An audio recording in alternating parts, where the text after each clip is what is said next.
What's up everyone, it's Nick Vazquez here and we are back with another Greater Toronto Area real estate market update video. Now before we get into that, I do want to say Happy New Year to everyone. I hope you had a good holidays, you were able to spend some time with some friends and family despite everything that's going on in the world. So Happy New Year. So we're going to go over the stats for the GTA real estate market for the month of December, and then we'll be breaking down some of the numbers specifically for Mississauga. We'll also do a review of 2021 as a whole and just look at how the market behaved over the last year. If you find this information valuable or helpful at all, please do me a huge favor and, click the like button, hit the subscribe button, drop a comment below, turn notifications on, all that fun stuff. Really helps me out, would be really appreciated. So let's get started with total residential transactions. December is always a slower month in the month of real estate, and this month was no different. There were 6,031 total transactions reported in the GTA in December. Those are pretty strong numbers for December, but still, we are more than 1,000 sales less than the all-time record we hit in December of 2020. This translates to a 15.7% decrease in the total transactions compared to last year. Now, looking at new listings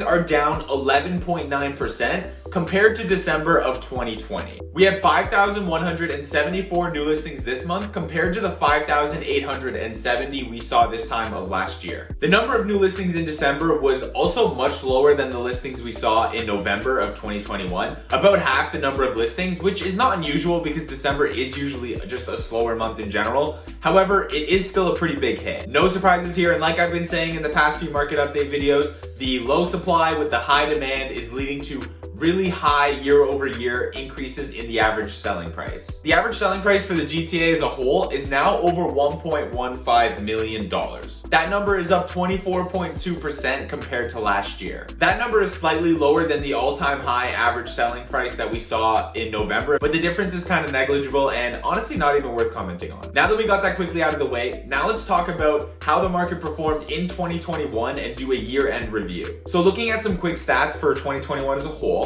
we can see that there were over 121,000 total transactions reported throughout the year, which is a new all-time record. That number is up 7.7% compared to the previous all-time record we saw, which was in 2016. Now, if we compare it to 2020, that number is up 28%. No surprises here, record demand in 2021 was up against a constrained supply of listings, with new listings up by 6.2% compared to 2020, which is increasing, and that's a good thing, but it's well below the annual sales growth that we just covered. These extremely tight market conditions led to an all-time high average selling price of $1,095,000, which is 17.8% higher than the all-time high price we saw in 2020. This was honestly expected as we just kept seeing high numbers of sales throughout the years and lower numbers of listings. Despite multiple waves of the vid, we continued to see higher and higher levels of demand for housing. Some reasons for this would include growth in many sectors of the economy that supported higher paying jobs. Also, lower interest rates and extremely low borrowing costs really helped fuel this frenzy and created all this intense demand in 2021.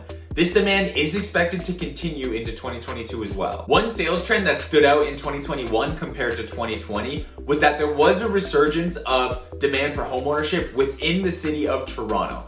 So what I mean by that is the overall sales in the 416 area code were up by 36.8% year over year compared to the sales growth for the surrounding GTA suburbs, which was at 23.6% year over year. Something to note about this and really contributed to those high numbers for the city of Toronto was the resurgence of the condo market. So the condo market took a huge hit in 2020 and really bounced back in 2021, which is why these numbers are so high for the city of Toronto specifically. We definitely saw more and more people moving back into the city in 2021, which was a lot different than 2020, where we saw a max exodus out of Toronto and into the surrounding suburbs, where you could buy a bigger house with a bigger yard, which makes sense when you're locked down and you're forced to stay at home. People just want more space, they want to be apart from other people and all that stuff.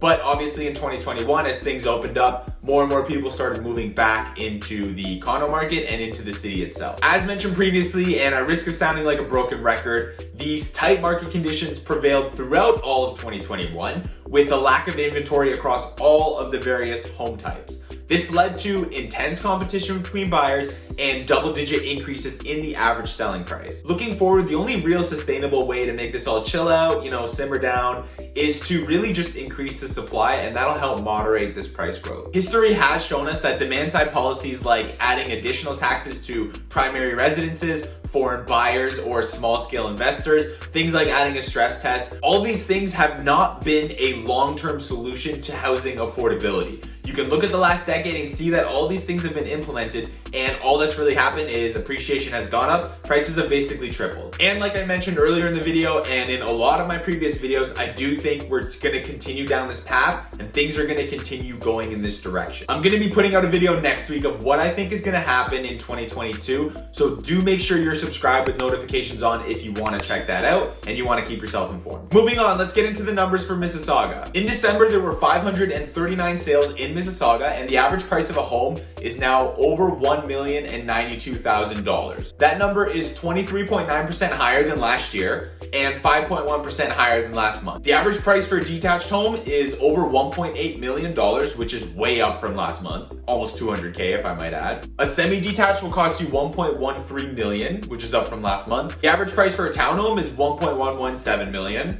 A condo townhome will cost you $850,000. And finally, a condo apartment averages in at around $656,000. And as you can see, all those numbers are up from last month. Anyways, that's it for now. I do hope you found this information valuable and informative. If you have any questions at all, or you are thinking of buying or selling a house in the GTA, please feel free to reach out to me. You can text me, email me, whatever you want. My contact info is below. Just hit me up and we can start having those conversations and I can answer any questions that you may have. Thank you so much for watching the video. I do appreciate each and every one of you. If you like the video, please hit the like button.